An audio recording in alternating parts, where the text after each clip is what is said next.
بسم اللہ الرحمن الرحیم۔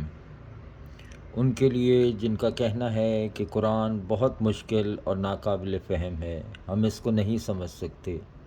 قرآن کو سمجھنے کا جو فارمولہ قرآن بتا رہا ہے وہ تیسرا پارہ سورہ آل عمران، اس کی آیت نمبر 7۔ بسم اللہ الرحمن الرحیم۔ وہی ذات ہے جس نے آپ پر وہ کتاب نازل فرمائی جس کی بعض آیات محکم اور واضح ہیں، وہی اصل کتاب ہیں، اور کچھ متشابہ ہیں۔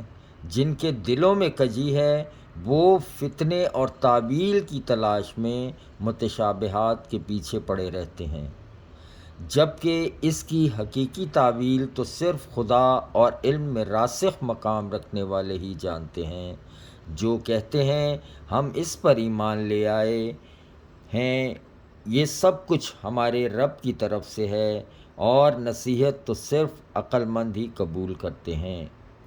ہمارے پروردگار، جب تو نے ہمیں ہدایت بخشی ہے تو اس کے بعد ہمارے دلوں کو کجی میں مبتلا نہ کر، اور ہمیں اپنے پاس سے رحمت عنایت فرما، یقیناً تو بڑا عطا فرمانے والا ہے۔ صدق اللہ العلی العظیم۔